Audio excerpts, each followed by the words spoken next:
Now that we've introduced the substitutions that are associated with trigonometric substitution, let's see if we can finish that circle problem from the first video of the playlist. We were dealing with the area of the circle would be 4 times the definite integral from 0 to a of the square root of a squared minus x squared dx. Now, seeing this radical in here lets me know what substitution I'm supposed to use. What we're going to do is say, let x be equal to a times the sine of theta.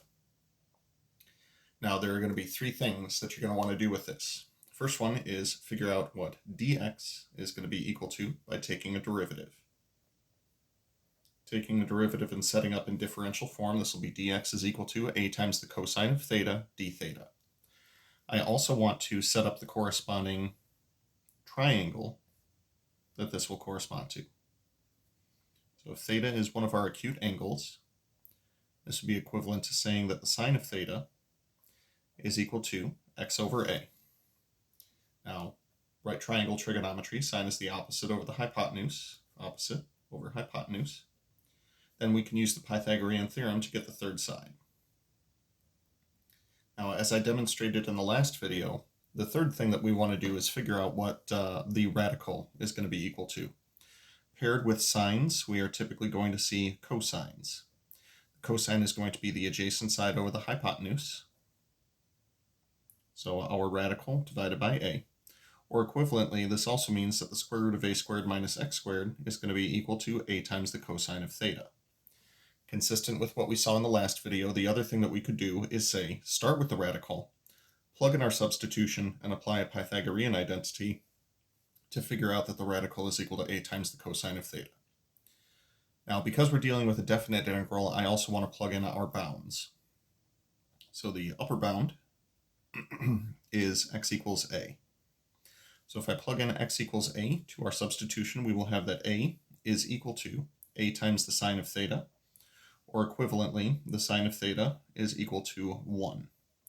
This takes place at an angle of theta equals pi over 2. That's what we're going to be looking for here. For the lower bound,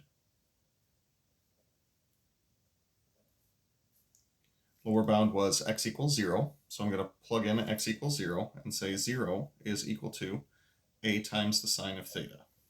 Or equivalently, this also means that the sine of theta is equal to 0, which will occur at theta is equal to 0 radians. Through all of this work, I can finally perform a substitution on the integral. The bounds we just showed will go from theta equals 0 to theta equals pi over 2. 0 to pi over 2. Our radical will become a times the cosine of theta. And dx will become this differential. A times the cosine of theta d theta. Now the a's that we have in here, the a's would be considered constants, and we can pull those outside of the integral. Call this 4a squared times the definite integral from 0 to pi over 2 of the cosine squared of theta d theta.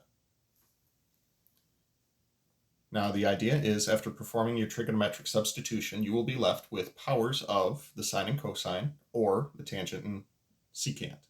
In this case, we have an even power of the cosine with no sine present. As such, what we're going to do is apply a power reducing identity. 4a squared stays on the outside. We'll go from 0 to pi over 2 of power reducing identity for the cosine squared is 1/2 times 1 plus the cosine of 2 theta d theta. I can take the 1/2 from the power reducing identity, pull it outside of the integral to leave us with 2a squared times. Then I can integrate each of these directly. The integral of 1 with respect to theta will be theta, and the integral of the cosine of 2 theta with respect to theta will be the sine of 2 theta divided by 2. Then of course we get to plug in our bounds. The upper bound of pi over 2 is going to give us pi over 2 plus sine of 2 times pi over 2. Well, 2 times pi over 2 can be simplified to simply pi. That will all be over 2.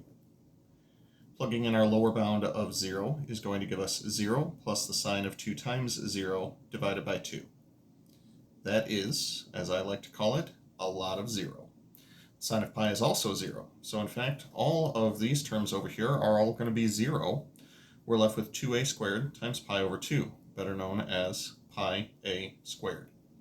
Keeping in mind that a was the radius of the circle, we have just shown that the area of a circle of radius a is equal to pi times a squared, or pi times the radius squared. A little bit of calculus to prove this very elementary geometric formula.